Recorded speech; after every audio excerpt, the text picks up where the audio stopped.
Hello, everyone, and thank you for joining us today on VISTA Benefits and Taxes, Just the Basics. Before we get started, I want to review a few things about the webinar classroom so that you can get the most out of today's session. The audio for this webinar is being broadcast by phone and online. If you'd like to stream the audio through your computer, please click the Communicate menu at the top left of the screen and select Audio Broadcast. If the audio cuts out during the session, go back to the Communicate menu and restart the audio broadcast. If you have trouble with the audio broadcast or would like to participate in the verbal Q&A at the end of the webinar, you'll need to call the phone number listed at the bottom of the slide. To view live captioning, open the Media Viewer panel in the bottom right corner of the screen. To share an idea or a resource or to respond to one of the session activities, use the chat panel to the right of your slides, sending your message to all participants.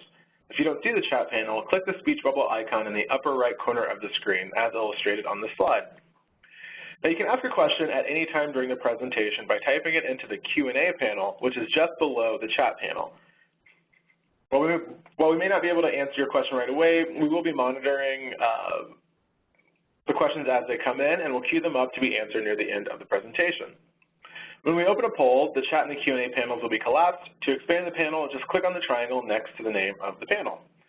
Now, if you're viewing this webinar on a smartphone or tablet, please note that certain features such as polling or annotations may not be available to you. The resources that we mentioned in today's presentation will be posted to the VISTA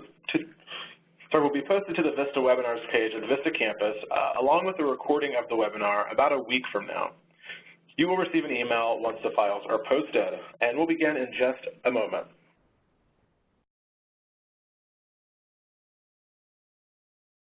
All right, so hello again, everyone, and thank you for joining us today for VISTA Benefits and Taxes, Just the Basics.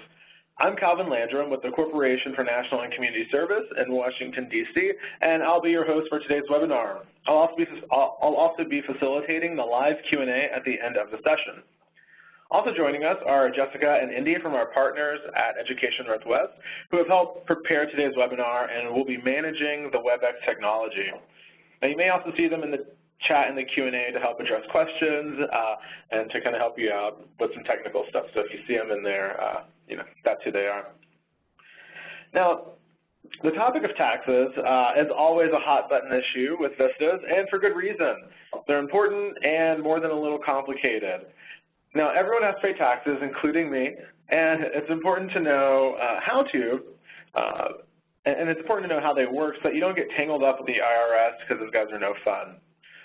Now, with your VISTA service comes a certain set of tax implications that you should be aware of. So today we're going to speak very specifically about those and the circumstances that you may encounter as a VISTA. Now, we want to make sure everyone is informed about the processes and all the different nuances. However, everyone's situation is different and depends on a wide number of factors.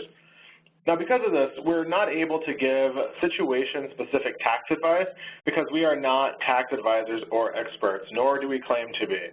There are about 73,000 pages of the U.S. tax code, and there's folks who make a lot more money than I do that can break all that down for you.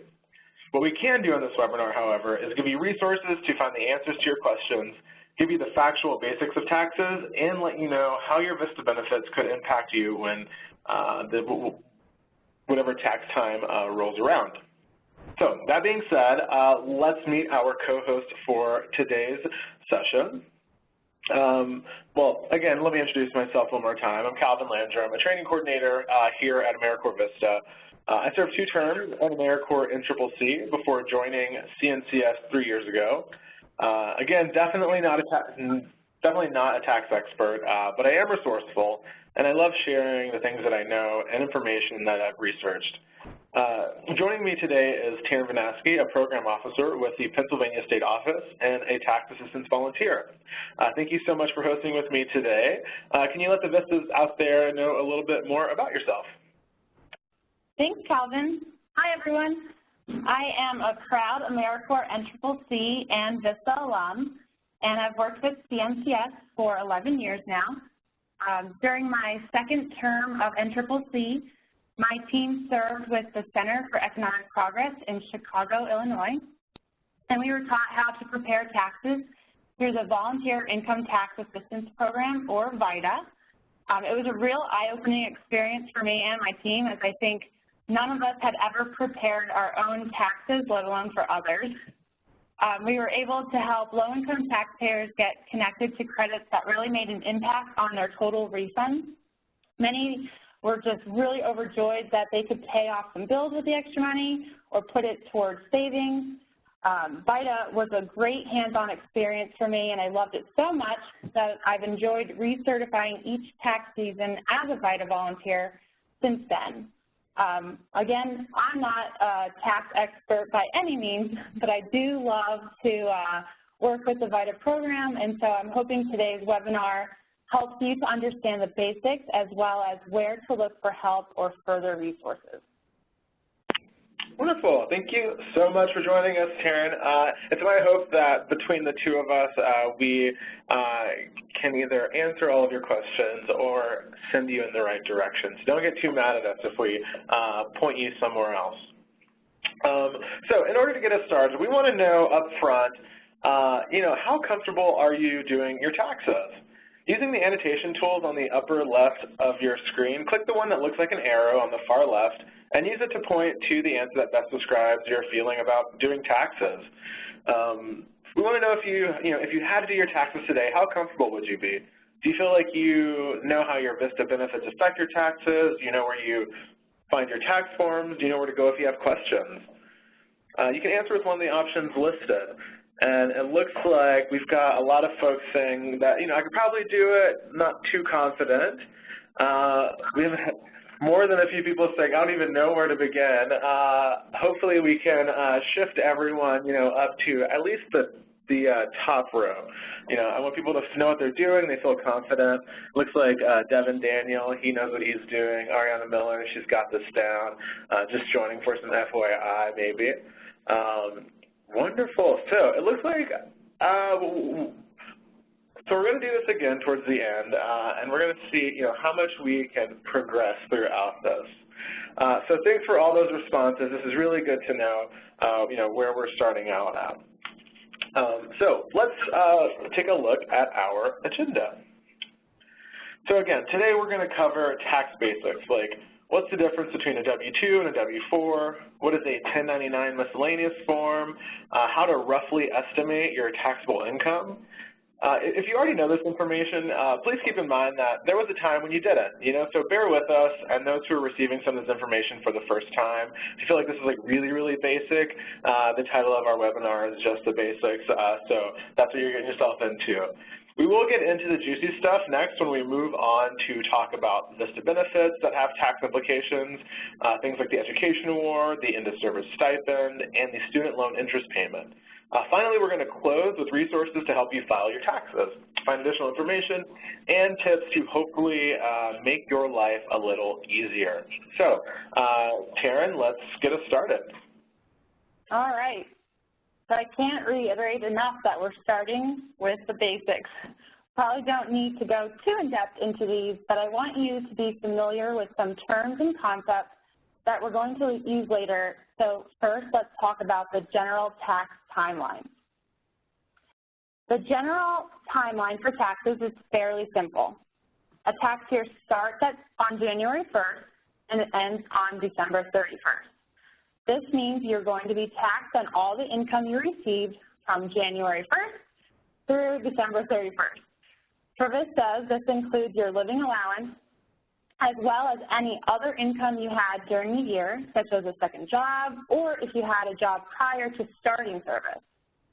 After the end of the tax year, you'll have until tax day in April to file your taxes. For the 2017 tax year, tax day is on Tuesday, April 17th, 2018.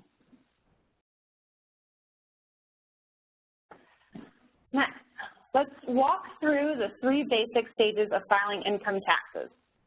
Along the way, we'll clarify which forms and what information you will need at each stage and give you some questions to consider.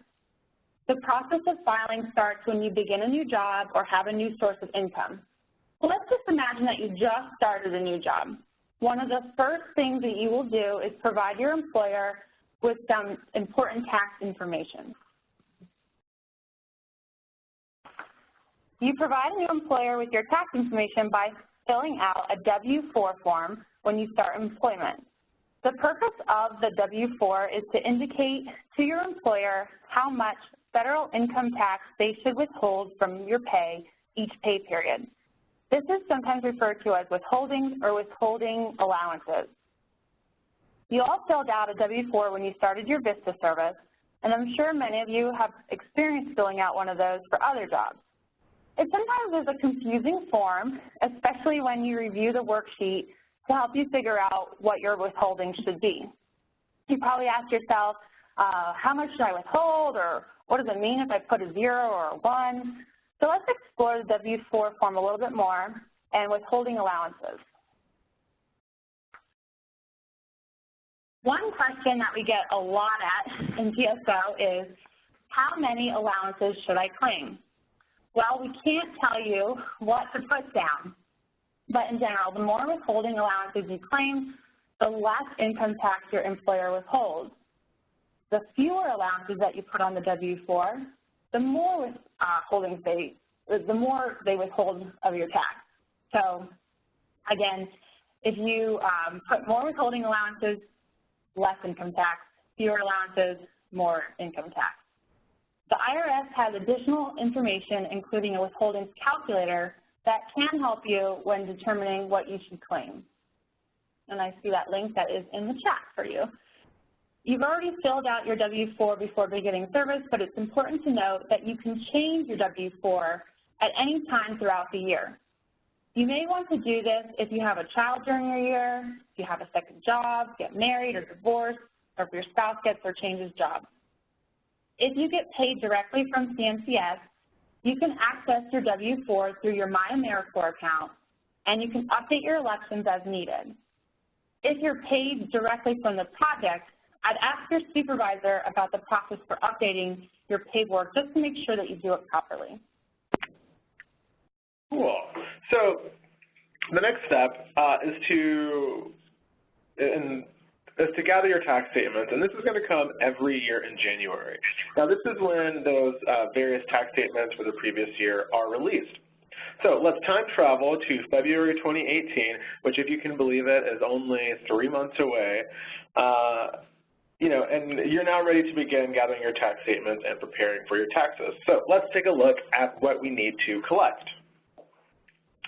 So everyone will need to collect their wage statements or W-2 forms from their previous year, or in this case, from 2017. So when you file in 2018, you're going to be collecting those forms from this entire year, from 2017.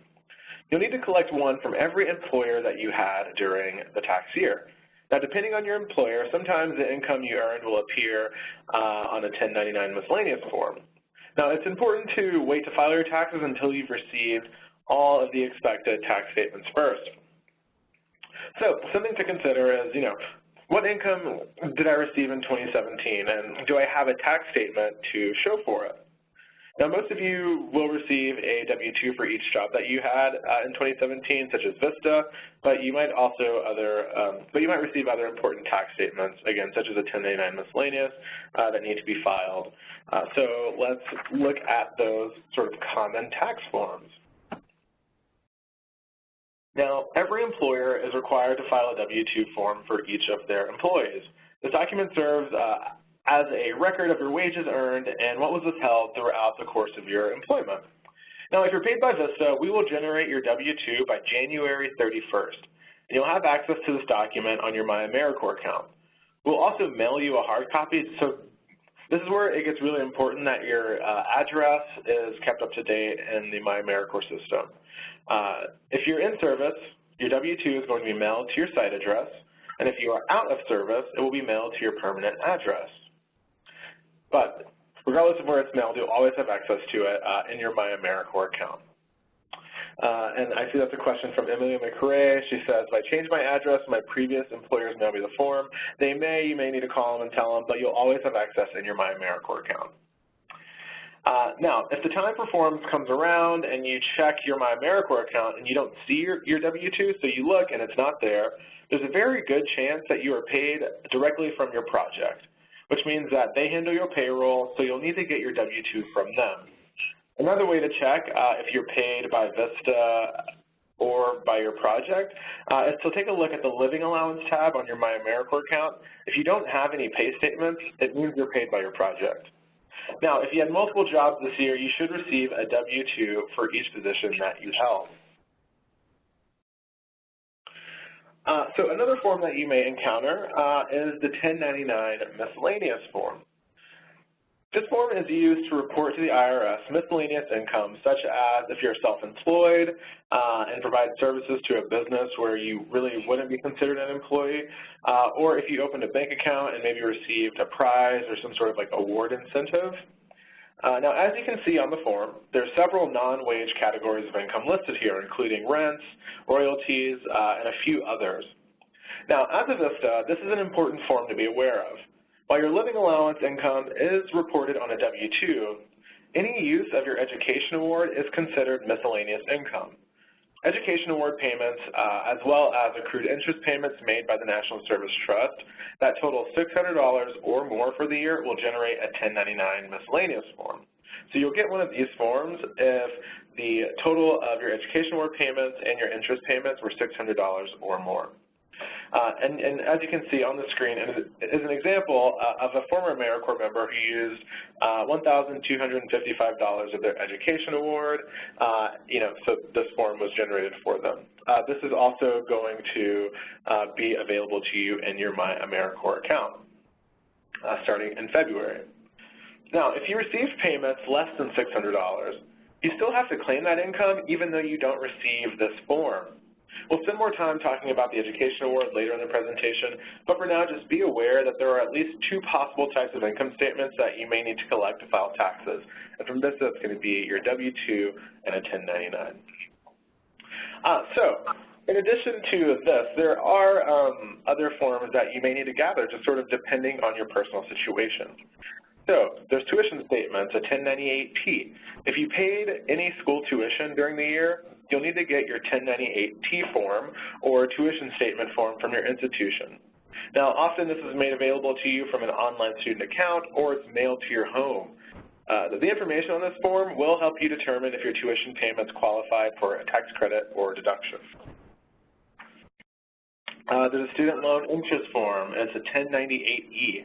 Now, if you paid on your student loans throughout your service year, you may receive a 1098 form. This form is a student loan interest statement, and it shows the amount of interest that you paid on your eligible student loans during the previous tax year.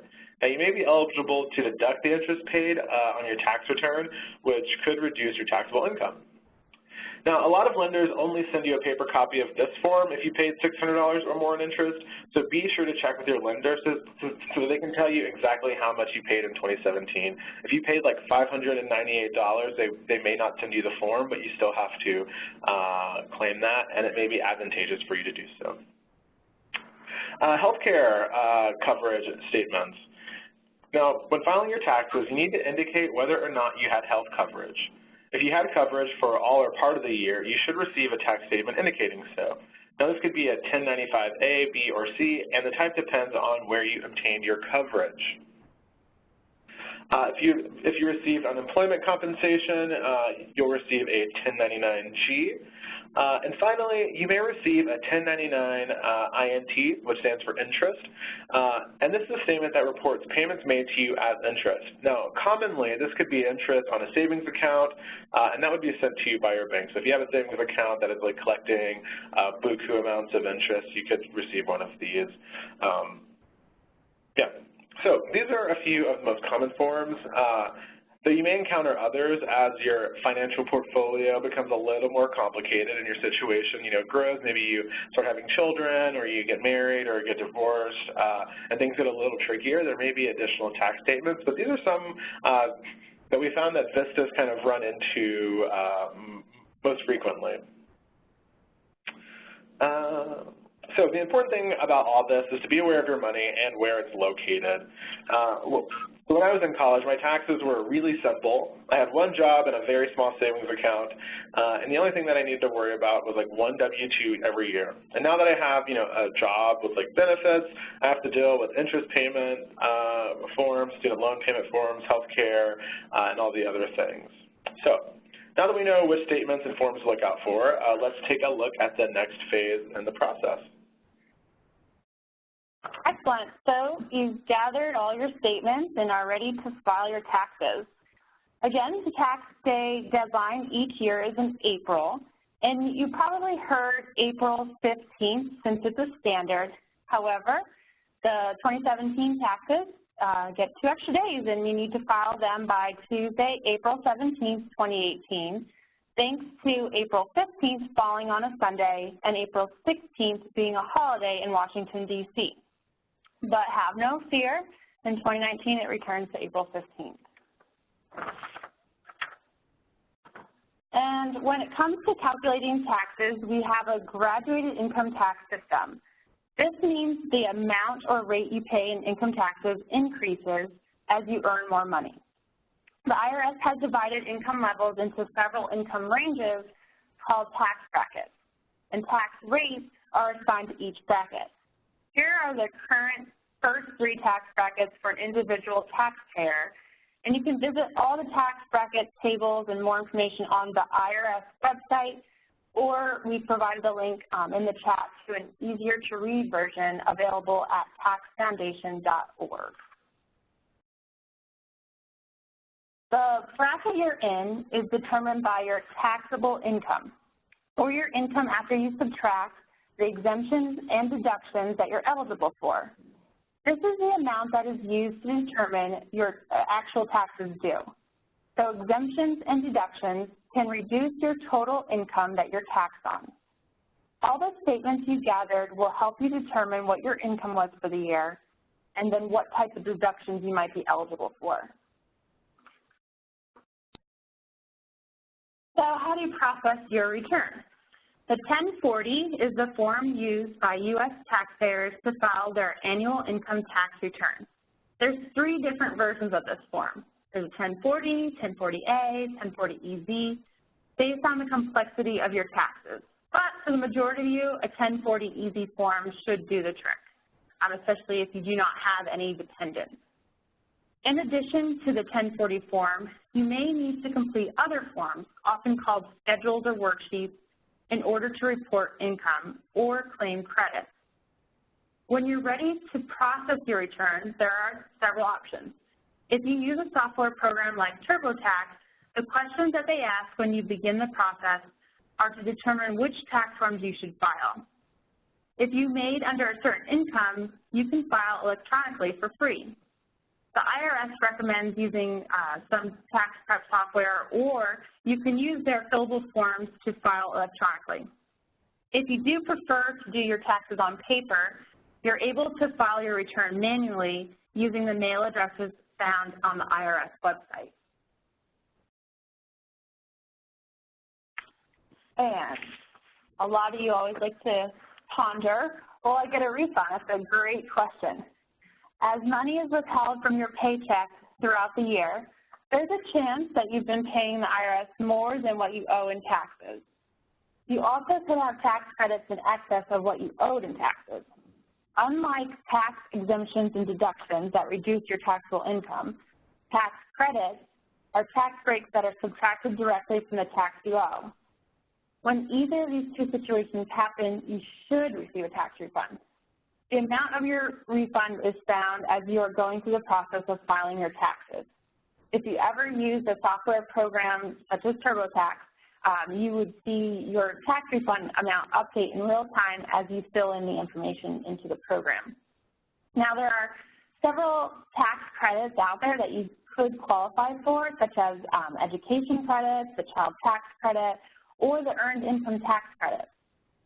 There are certain qualifications, though, for each credit, so you want to do your own research into each one to see where see what you're eligible for, which credits you're eligible for. And how long does it take to receive a refund?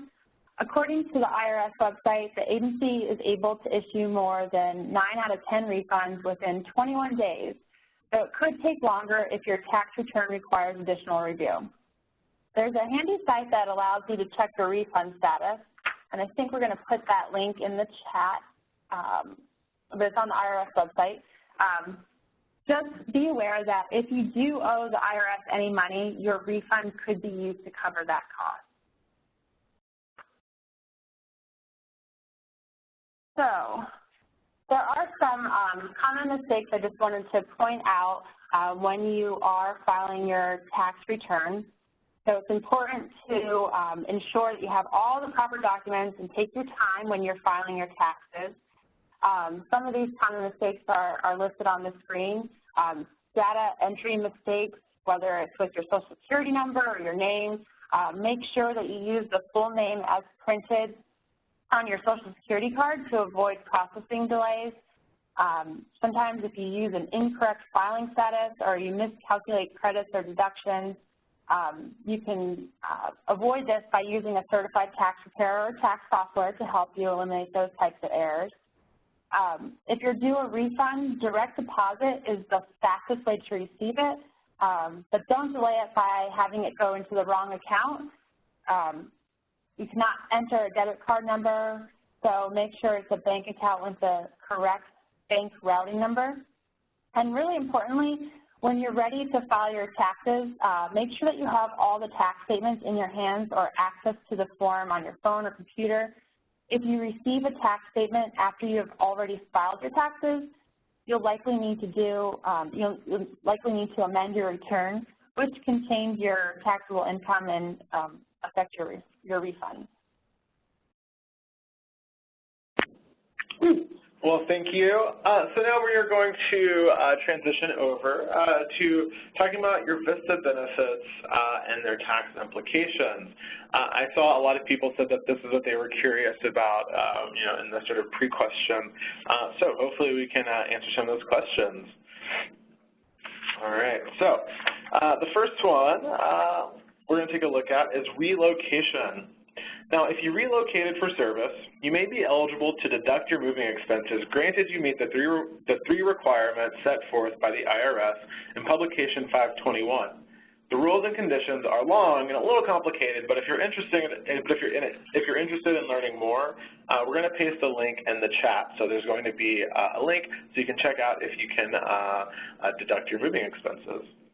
Along those same lines, any reimbursement that you receive from VISTA as a result of relocation or travel to PSO is not taxed. These are reimbursements and are not considered additional income. What that means for you is that you will not receive a 1099 for this money, even if your reimbursement was over $600.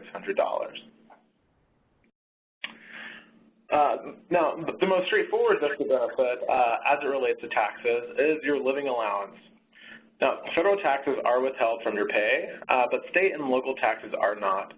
If you live in a state that has income taxes, you're responsible for managing and figuring out what you may owe to your state. Check out the Office of Tax and Revenue in your state for more guiding information. I know I saw a lot of people that had questions about state taxes. It's hard for us to give an estimate or let you know what you should hold back because every single state is different, and they may have different tax rates and different tax policies. So you're really going to check with your local state office there to see what you need to do about your state taxes.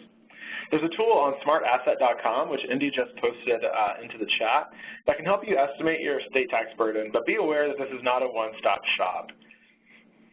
Now, you should consult with a tax specialist in your state to get the most correct figures and to know how much, if any, you should be setting aside. Another great resource is an interactive map from bankrate.com that shows various taxes and information, that shows various taxes and information about each state.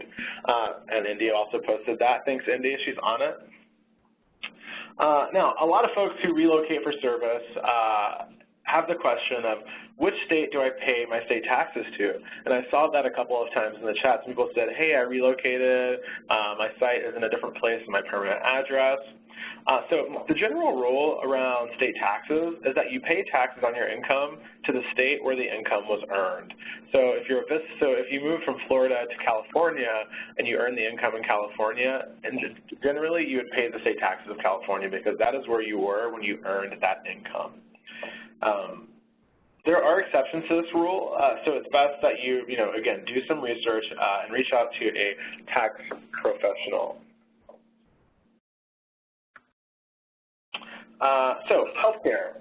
According to the Affordable Care Act, or the ACA, every person in the U.S. must maintain some form of health insurance unless they are legally exempt.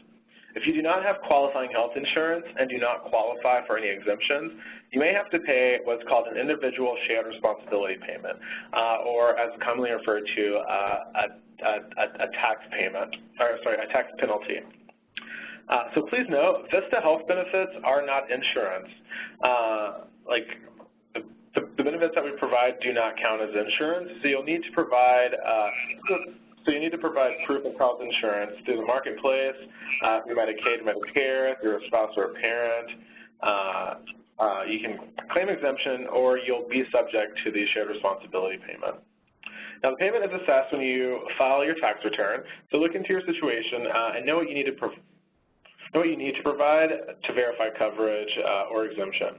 Now, if you don't have a 1095 form, be prepared to verify with other acceptable documents.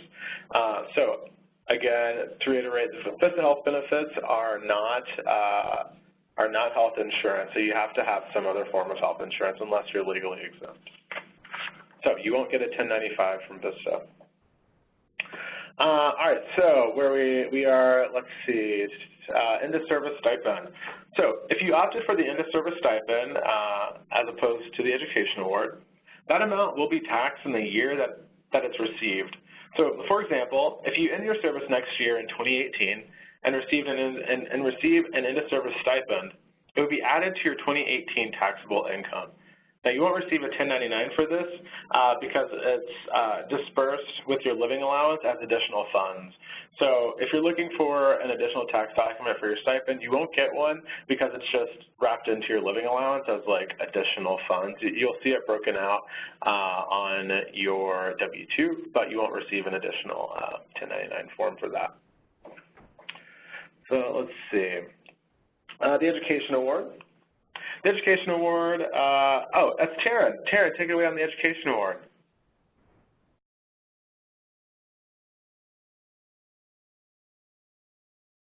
Oh, let's see, maybe we lost Taryn. So the education award, has a ton of great benefits like matching institutions, money for loans, and flexibility for use, but its tax implications are not one of them. Now, if you selected the education award, it'll be taxed in the amount that it's used and the year that it's used. And you may remember hearing this at PSO because I know we go over this pretty heavily during the Navigating Your Year of Service presentation. So what this means is that if a year goes by that you do not use any of your award, you will not be taxed on it. When you do use your award, the amount that you use will be added to your taxable income. Now, if you use $600 or more, you're going to receive a 1099 when the time comes. Now, if you didn't know, there is an additional benefit tied with selecting the education award. You have the option of having the interest paid on loans that were put into national service forbearance. Now, this is a great benefit because it essentially freezes your loans while you're in service. The implication on taxes comes with the interest payment. It's considered taxable income, and you'll receive a 1099 miscellaneous form if that amount was $600 or more. Now, a question we receive all the time is, why is the education award taxed? And the answer comes down simply to a decision from the IRS to CNCS, so to AmeriCorps. The IRS dictates that to us. It's not a CNCS decision. The reason that the IRS considers the education award taxable income is because it can be used to pay for student loans, essentially. So if you were only able to use it for education costs, it'd be considered something like a scholarship and would not be taxed. So let's take a second to wrap up what we just covered. So when we talk about what is taxed and what is not, remember that relocation, PSO travel reimbursements, and healthcare allowance reimbursements are not taxed. The living allowance, the end-of-service stipend, the education award, and interest payments are taxed. Whew. All right, so we covered a lot just now. I'm seeing a lot of, I missed a lot of stuff in the chat, sorry, because I was reading. But let's see, how are we feeling now? So I told you I would ask you again, using that annotation tool, use that arrow, and let's see how you're feeling. Let's get a gauge.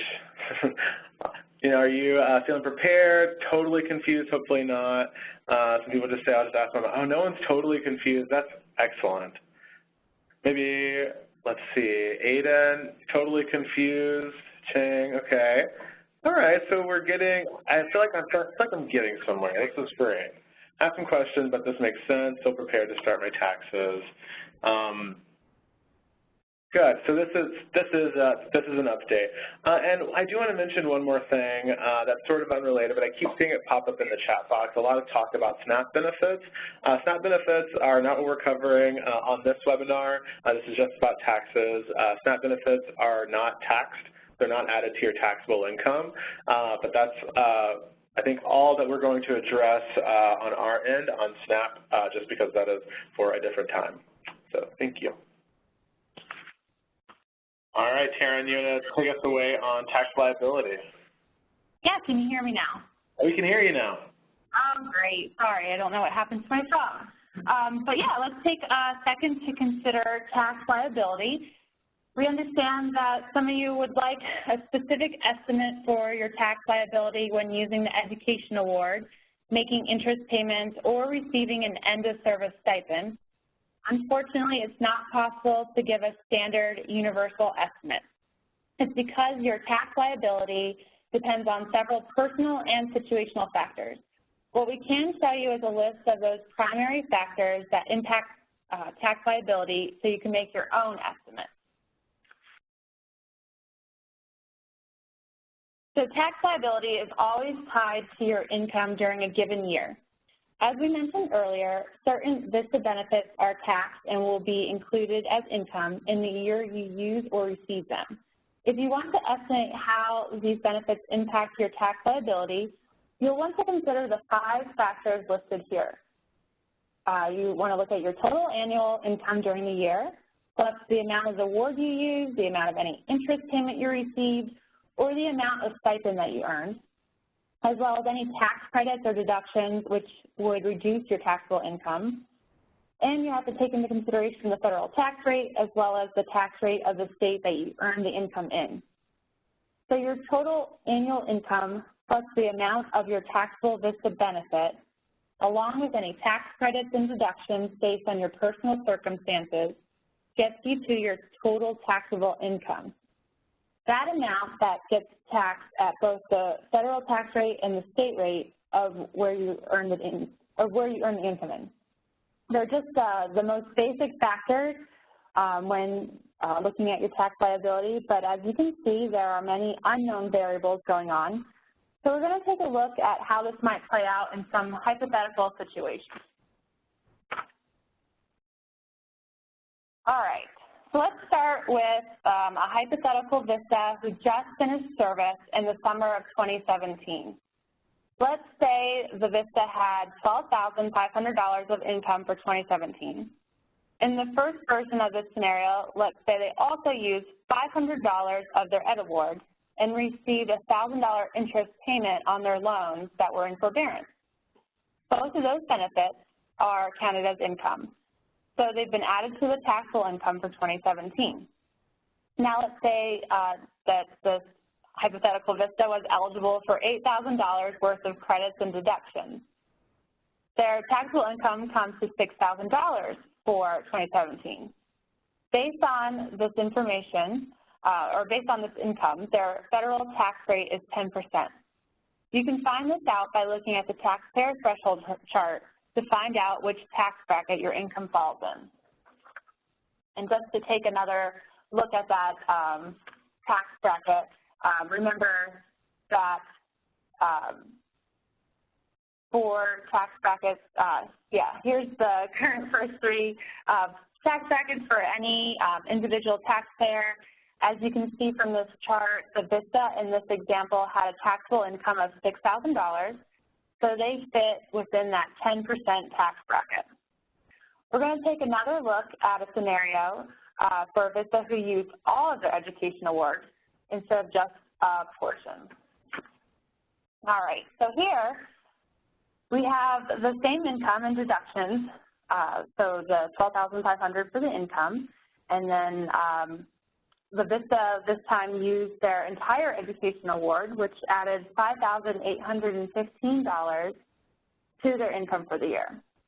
So as you can see, the added income from using the entire education award increase their overall taxable income and put that VISTA into a new tax bracket with a higher tax rate.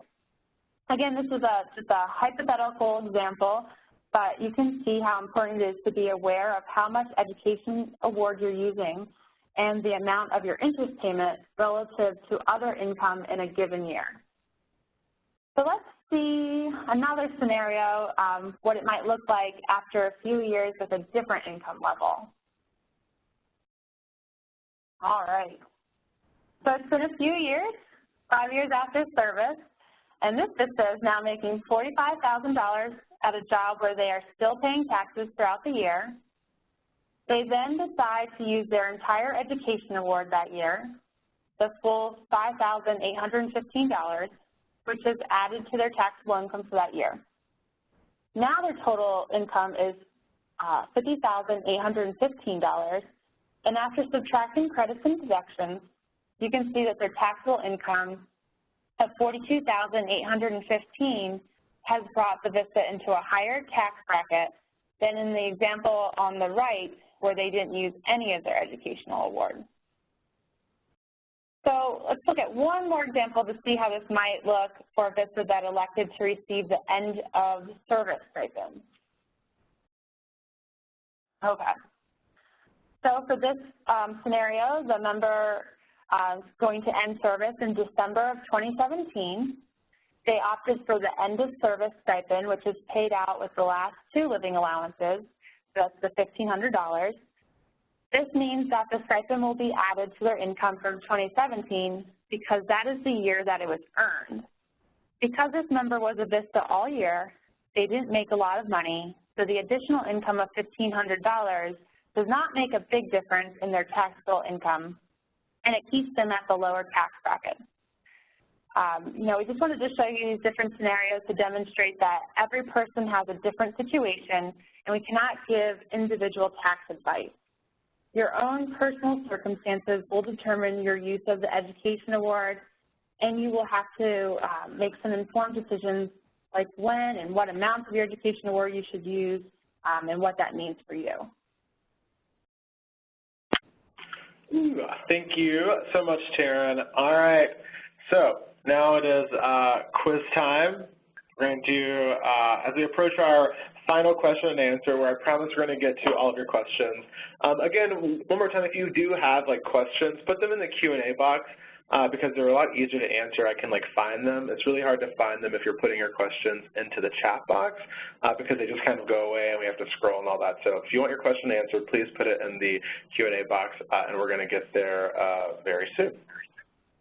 But before we do, we're going to do an activity to test your understanding and see what you remember from our presentation today. So using that annotation tool again, that arrow marks the answer that you think is correct. So first question, what's the deal with the education award? Is it not taxed? Is it taxed and reported on a 1099? Is it taxed and reported on your W-2? What do you all think? So the education award, let's see, we've got a lot of folks saying the middle one. We've got some people saying it's taxed and report on W-2 statement. Joan loves to pick up Bob Barker, same. All right, so what's the answer? The correct answer is that, let's see, we'll see. Ha-ha, you guys are good.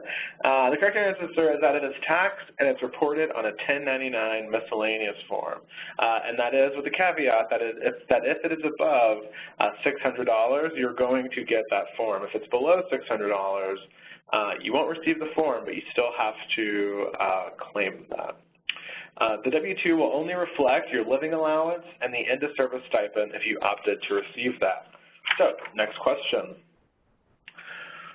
When will your tax forms be accessible? When will you be able to get that tax form in your My AmeriCorps account? Let's see, what do we say? Someone says January 1st. We're getting a lot of 31st. We got some 17s. Let's see. All right, so it looks like everyone knows the answer. You'll be able to access your tax forms in your My AmeriCorps account by January 31st. January 1st is obviously the beginning of the tax year, and April 17th is the deadline to file your taxes in 2018. All right, one more question. which of these benefits are taxed? Is it the interest accrual payment, the health care benefit, or your relocation reimbursement? Let's see, what do we say? I got seeing a lot of interest payments, a couple people saying health care benefit. No one thinks that the relocation is taxed? Oh, interesting. All right, what's the answer? I think I tricked you guys, sorry. Remember that your health care benefit is not insurance, so it does not count as being insured for the purposes of taxes or the law. The relocation reimbursement is just that. It's a reimbursement, so it's not taxed. It's like you already spent the money and we just gave it back to you. Like, that's why it's not taxed. The interest accrual payment benefit is considered taxable income, though. So if you take advantage of that benefit at the end of your service, be aware that the amount you receive for that interest payment will be added to your overall income for the year. So excellent job, everyone. You guys are awesome. It looks like you're all either tax professionals or we're just really paying attention. The answer is yes, Joan. All right, so let's see. Where can we find resources and support for filing income taxes? Taryn, can you tell us? Yeah. I know that there's a lot of information that we just gave you, and it's, you know, if it's your first foray into the world of taxes, it can be a bit overwhelming. Luckily, there are tons of resources available to you to help you out. So let's take a look at some of them. The Volunteer Income Tax Assistant Program, or VITA, offers free tax help to people who generally make $54,000 or less, persons with disabilities, and limited English-speaking taxpayers who need assistance in preparing their own tax returns. IRS-certified volunteers provide free basic income tax return preparation with electronic filing to qualified individuals. You can find a local VITA program by using a locator on the IRS website, and we drop a link in the chat. And just a plug, if you are interested in becoming a VITA volunteer, they are, I know this is the popular time to look for tax preparers, and it's a course that you can usually take online by yourself, or depending on where you live, they might have opportunities for trainings if you're interested in learning about the VITA program and being a part of it. But yes, that link will take you to where you can find VITA preparers in your area. And if you feel pretty comfortable with your tax situation, you can always do them yourself. Filing is free through the IRS and Free File, but there are websites and applications such as TurboTax that may charge a small fee for you to use their software. The fee usually comes with additional benefits, but it will be up to you to decide how you would like to file. And when it comes to information on the internet, there's a lot out there. We highly recommend that you mainly trust information straight from the IRS, but with that being said, information from sources like TurboTax or H&R Block are generally correct, but it would be good practice to cross-reference whatever you read. So just a few final thoughts and reminders before we go on to the final Q&A. You will see on the slide some things to just think about when you're going into tax season. Again, the W-4 form that you filled out at the beginning of your VISTA service determines the amount of federal tax taken out of your living allowance payments every 2 weeks. You can update this form at any time during the year, and you should consider updating it, especially if your current situation changes, whether it's an additional job, getting married, etc. You'll start receiving your tax statements in January and February. Know what to expect, what income you had in 2017, and reach out to anybody, to any of those employers or other entities if you expect a statement from them and haven't received it, say, by mid-February. And remember, your VISTA living allowance is taxable, and if you chose the Education Award, that's taxable as well. However, the Education Award is taxable in the year that you use it, and you don't have to use it all at once, as you have 7 years to use the full award. Think about those different scenarios that we had covered and what scenario will work best for your particular situation. And you might owe state and local taxes. You can look up your state's Department of Revenue or Taxation Office for more information and help. Tax day, usually it's April 15th, but you have 2 extra days this year, so remember to file your taxes no later than April 17th, 2018. If you cannot meet this deadline, you should look into filing an extension. And if you're due a refund, choose direct deposit and make sure you enter your bank account information correctly. Having your refund mailed to you takes additional time and it could get lost in the mail. And beware of some tax preparers that promise you ways to get your refund faster than direct deposit. Usually this could indicate some hidden fees that apply. And just one more plug for VITA. It's a wonderful resource in many communities across the United States, both rural and urban. If you cannot find a VITA site in your service location, take a look at other free tax preparation sites online to help you with your taxes. If you only have income from VISTA, there should be no reason to have to pay to get your taxes done.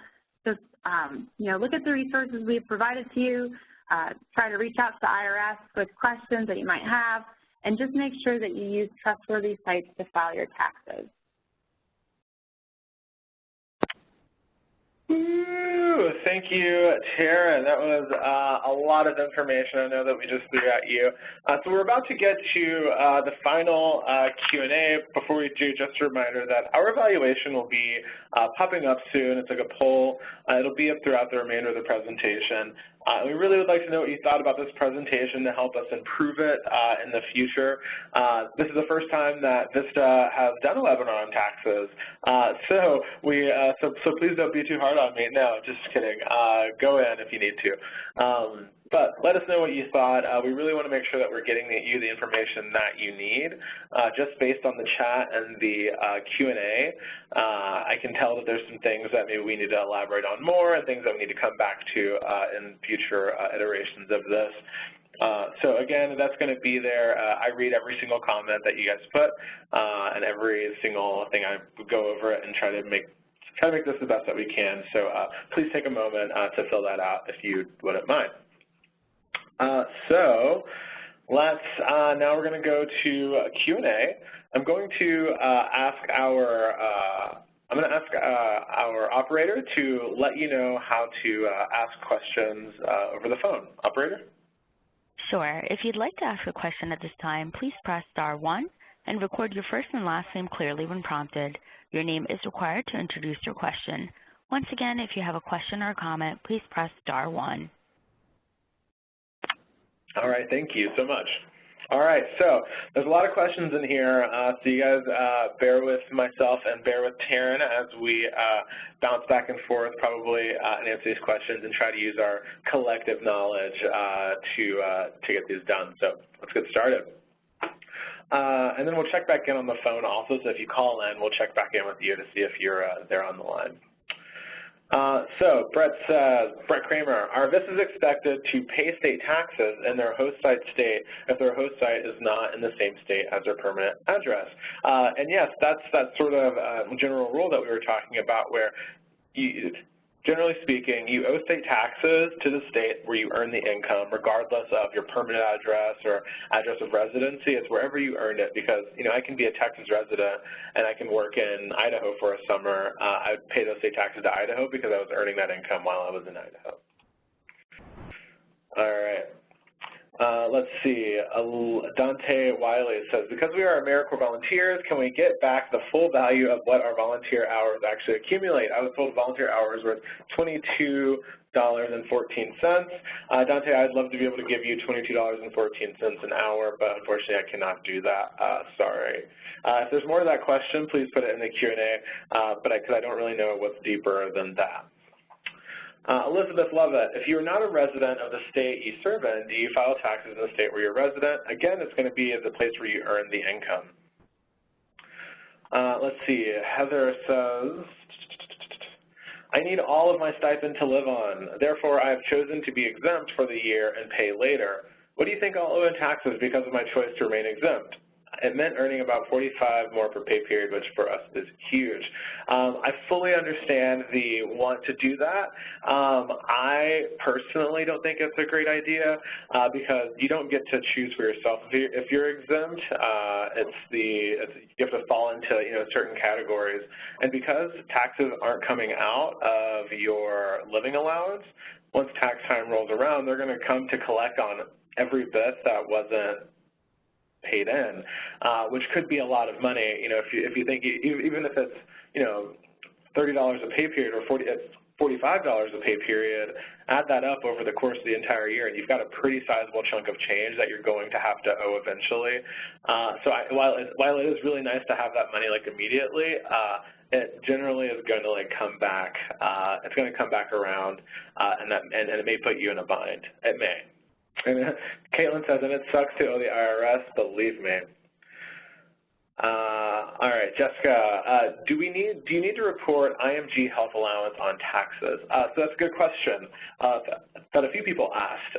So if you received the health care allowance because you currently have health insurance, any of those reimbursement payments are not going to be taxed, and you don't have to claim them on taxes because, again, they are a reimbursement. You've already spent that money that you've already earned, and we're just paying you back that money basically. It's the same thing with the relocation and the travel to PSO. In our eyes and in the eyes of the IRS and the government, you've already spent that money with other income that you've earned. We're not going to tax you on it. So no, healthcare allowance reimbursements are not taxed.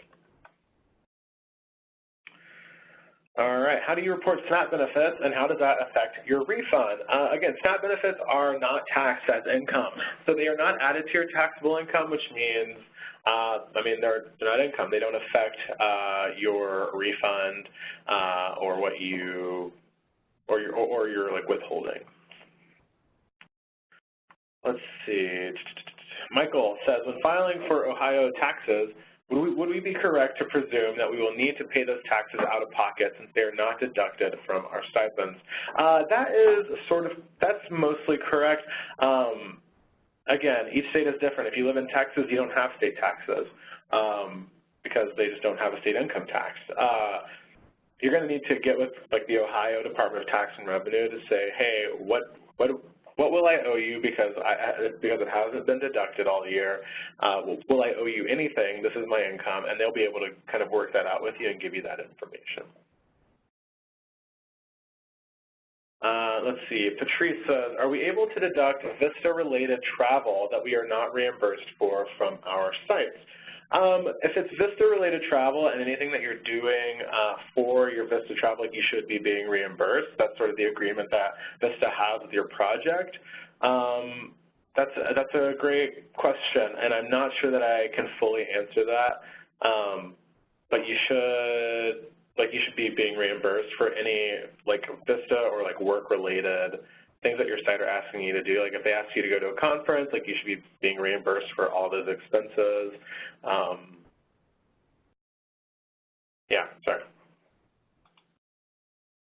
So Sarah says, what if I earned income in more than one state within the last year?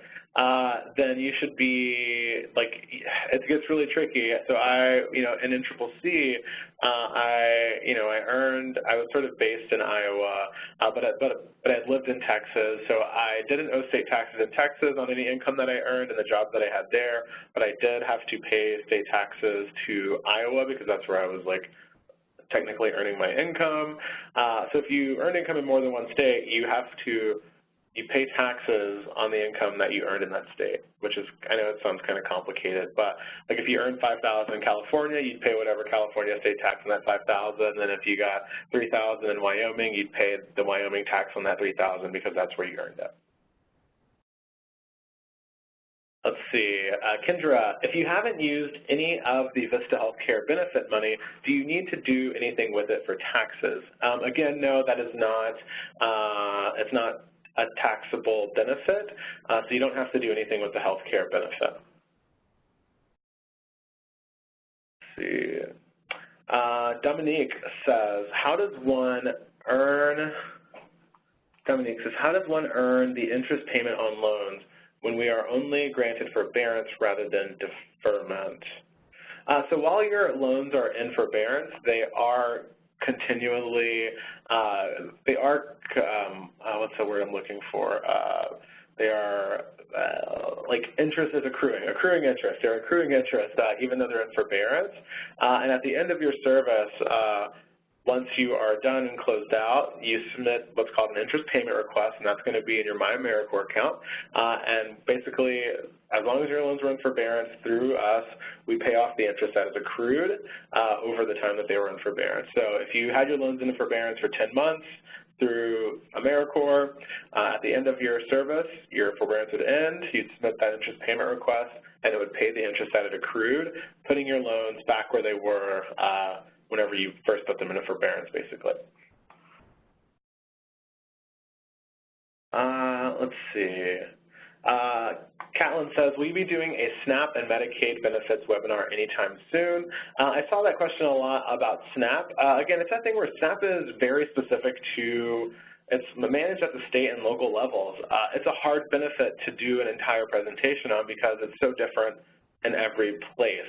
I will look into it. Let me confer with the rest of the VISTA training sort of department, and we'll see if we can figure out some sort of information and resources to get out to everyone. Because I know it's important. It's a benefit that everyone, or that some people really take advantage of and really, you know, and like really like need SNAP benefits. I saw your comments about people being denied and all this stuff.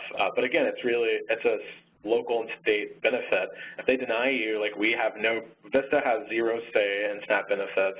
All we can offer you is just like the guidance that's out there, because we know just as much as you do, like I would have to do the same research on your SNAP benefits that you would do. I don't have any additional or special insight into those benefits. I'm really sorry. Let's see. Brittany says, why are you not allowed to use forbearance if you chose the end-of-service stipend? My most simple answer is just because you're not allowed to. The Education Award is a bundle of benefits, one of them being the National Service Forbearance and the interest payment.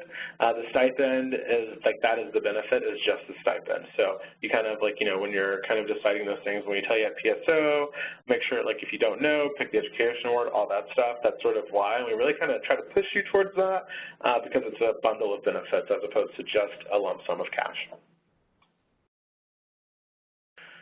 Let's see. Jacob says, is the Ed Award subject to state taxes? Jacob, I don't believe so. I may have to recuse myself from answering this question because I don't want to give you incorrect information. I'm not sure. Taryn, do you know the answer to that question? Is the Education Award subject to state taxes?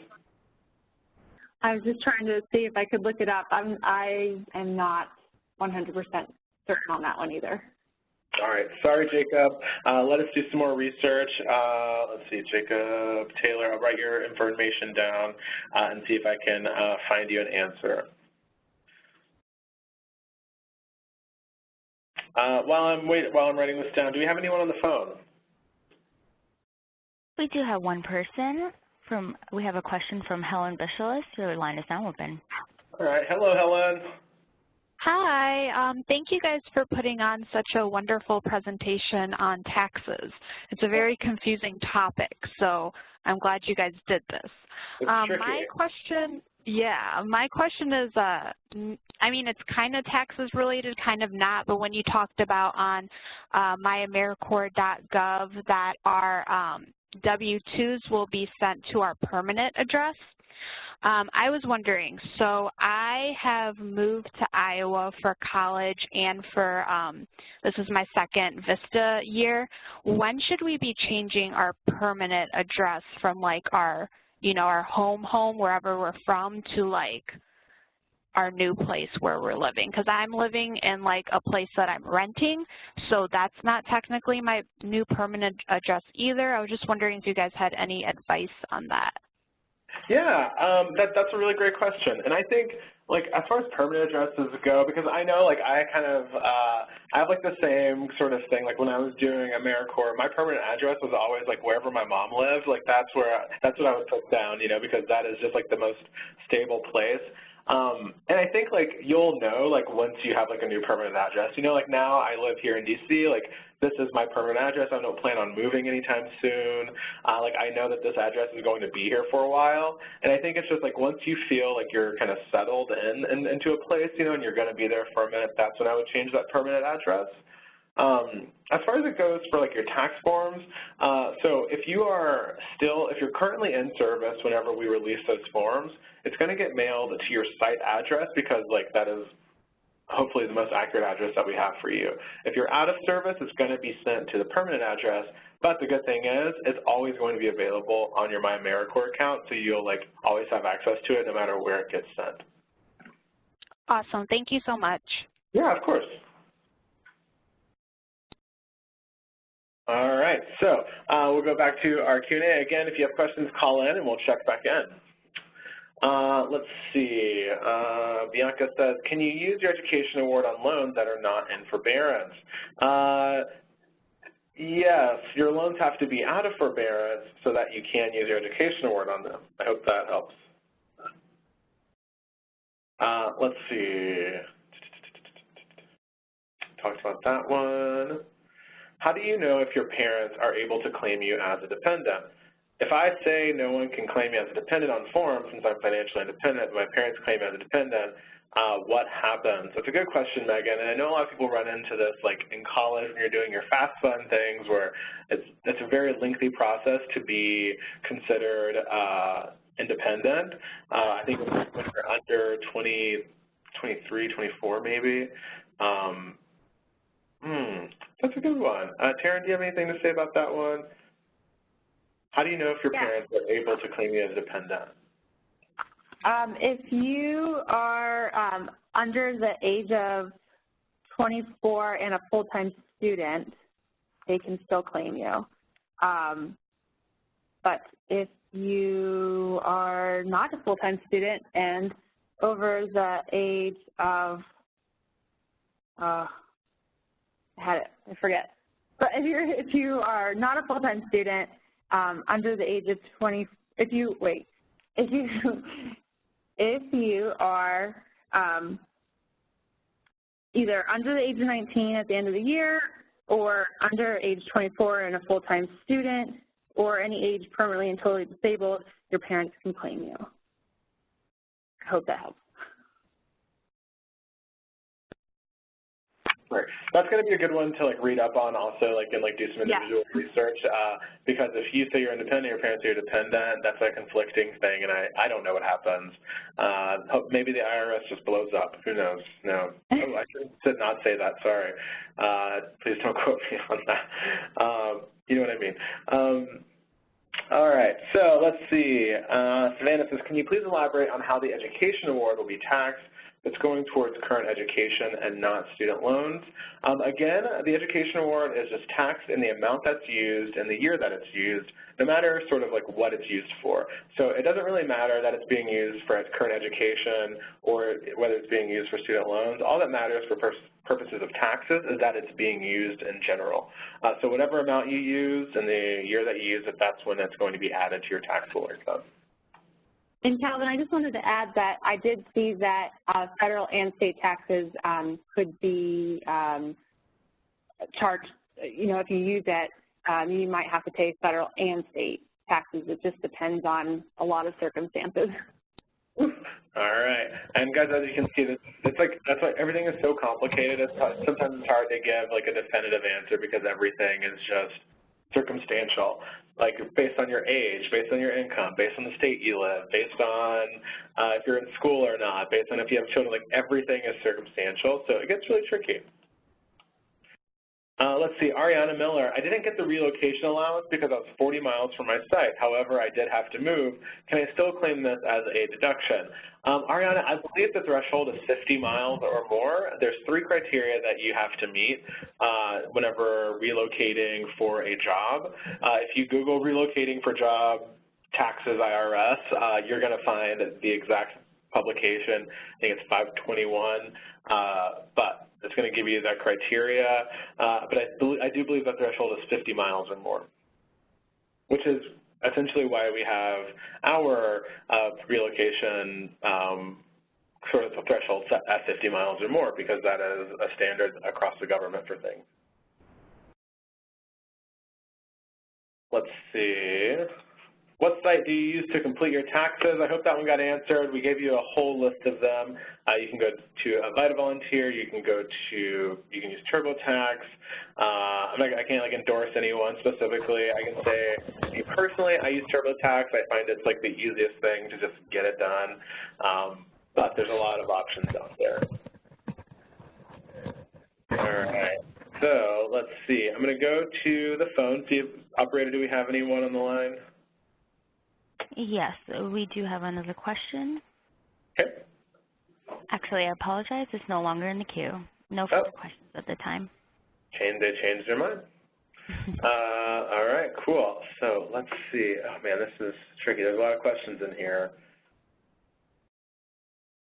Let's see. I hope everyone got the information about about interest payment. I saw that a couple of times in the Q&A. At the end of your service, when you're fully done, if you have the education award selected, you can request that the interest be paid on any of your loans that were in forbearance throughout the year. So if you put your loans into national service forbearance, you can request an interest payment on My AmeriCorps, and it'll pay that off.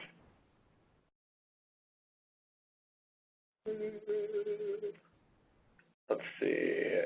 Oh, Taryn, you know the answer to this question, because I don't actually know. I don't think so, but let's see. Does VITA take a portion of your tax refund for helping to file?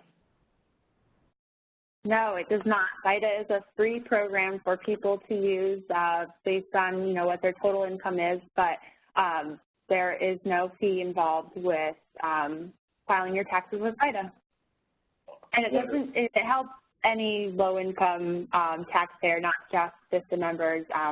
It really tries to do a lot of outreach out to low-income communities and neighbors and to let them know. Primarily, it's kind of focused on the earned income credit, and so it uses that income limit to bring people in to not only get their taxes done for free, but make sure that they qualify for all the credits that they should.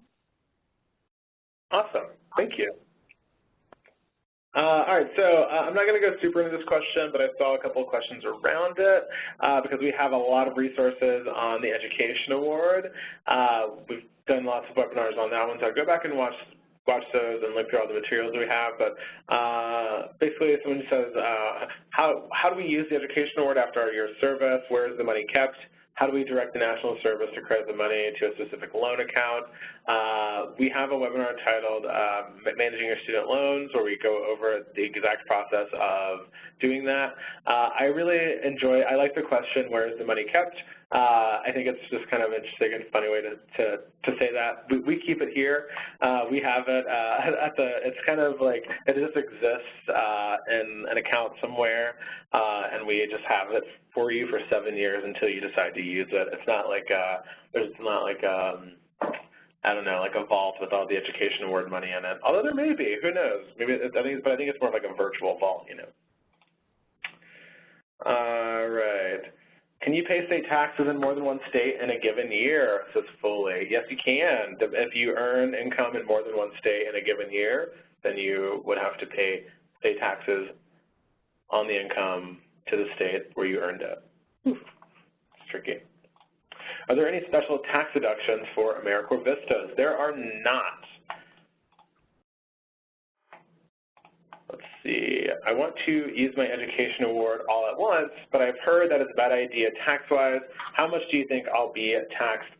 Says Claire. So if you remember these scenarios that we just did, it's really going to depend, again, on what your entire taxable income was for the year. If you earned $12,000 in the tax year and you use your entire Education Award, that puts your taxable income at about $18,000. But if you earn, $30,000 and you use all of your Education Award, it puts you at $36,000. So it's going to be, it really depends on what what the rest of your income was for that year and what tax bracket it puts you in.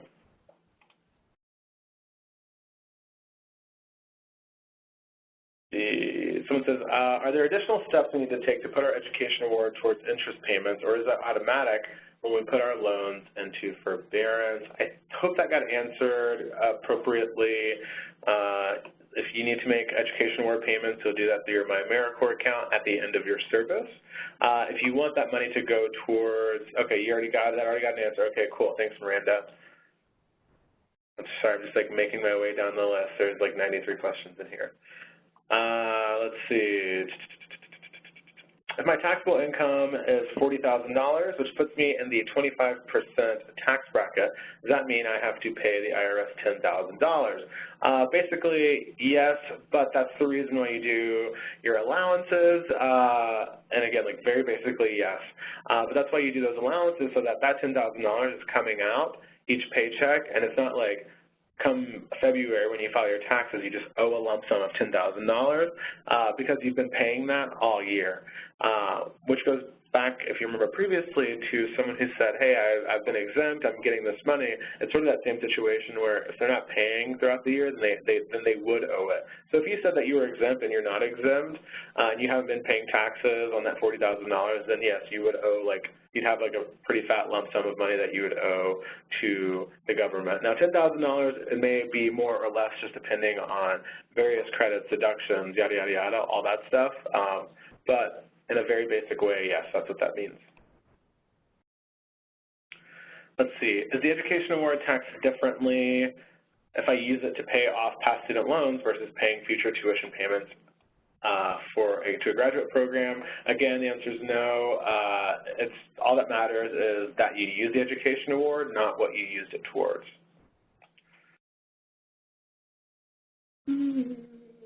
Let's see. Can you get refunded the money you spent on transportation? I would need more details, Alma.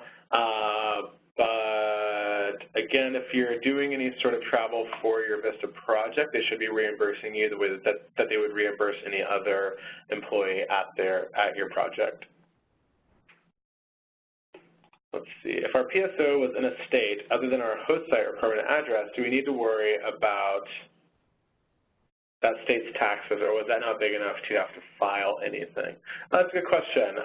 No, you don't. I'm going to say no. No, you don't need to worry about. Like if you attended PSO in Orlando, but you're serving in Atlanta, you don't need to say that you earned like 1 day of pay in Orlando. Let's see.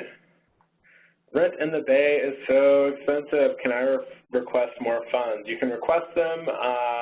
Yes, you can request them. But that doesn't. I don't know. I don't like. You can. VISTA doesn't have any sort of thing to help you out with that, unfortunately. Your project might though, so I would ask them. All right. I'm going to check back on the phone one more time. Do you have anyone on the phone? Not at this time. All right, wonderful. Thank you. All right, I'm going through just trying to see if we have any like last questions about taxes that maybe weren't answered or covered. Let's see. Program. We've been discussing a program that assists with interest payments for accrued interest during service. Again, that's the service payment. The interest accrual payment. And Natasha, will they provide VISTA representative to file our taxes? I don't know who they is, and no. Like there's no, like we don't have any VISTA specific people to file your taxes, but again, like VITA is like it's run by volunteers. Some of them are AmeriCorps members. They can like help you file your taxes. Since we should be reimbursed for VISTA-related travel, it's from Kevin. Who should we go to in order to request a reimbursement? Our host program or AmeriCorps for VISTA itself? That's going to be your project site. So since you should be reimbursed for VISTA-related travel, and let's be very clear when we say VISTA-related travel, we're meaning travel related to doing your project. Like so, if you have to go on site visits or you have to go to a conference for your project, like you should be being reimbursed in the same way that any other employee in that organization is being reimbursed. If it's VISTA related, like actually VISTA related, like if you're going to PSO or you're going to like maybe that's really kind of like it. Like we've already reimbursed you for that, so you should be good on that front. All right, cool. I see a lot of the same question. Let's see. Man. Aaron says, is there a letter on my AmeriCorps written for the express purpose of SNAP by CNCS? So we have the income disregard letter, which essentially gives the legislation that says your VISTA living allowance shouldn't be counted as income, but it does not deal with SNAP because that provision, for whatever reason, does not apply to SNAP benefits. So I'm sorry, I guess the answer to that question is no, there's not a SNAP-specific letter from CNCS. 6 months into the program, I'm not receiving the benefits offered yet. How do I get health insurance and all of the others the program offers? So again, VISTA does not offer health insurance. We give you an additional health benefit. It's up to you to obtain insurance if you have to legally or claim or get that exemption. If you have questions, get with your state officer, ask your program officer. Let's see.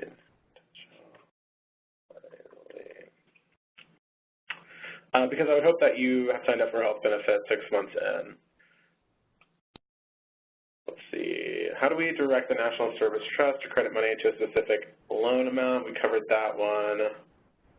Okay, I think we're getting towards the end of questions. They're starting to repeat themselves. I hope I got them all. Let's see. Can you get the interest accrual payment if you're not in forbearance? Can you get the interest accrual payments if your loans aren't in forbearance? No, you cannot. Your loans have to be in forbearance to get the interest accrual. Let's see. And just to follow up on that, someone was asking if they didn't sign up for at the very beginning of service, can they do so now? And I know in the past we could, you know, if you selected the education award, and you have loans that you want to put in forbearance, you should still be able to do that even if you've been in service for a few months.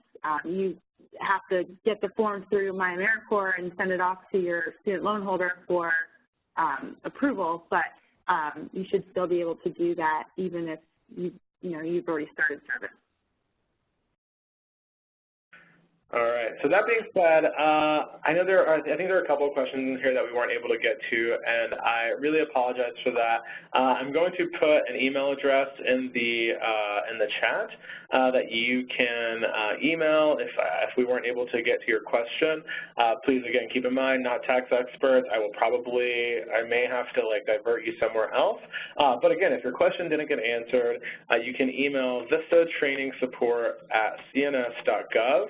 With those questions, and we'll follow up with you. Again, I can try to answer it. Those will go pretty much directly to me, so I can try to answer them or point you in the right direction. But we are out of time on this webinar. So I want to thank everyone for attending and for all of the chat and the Q&A.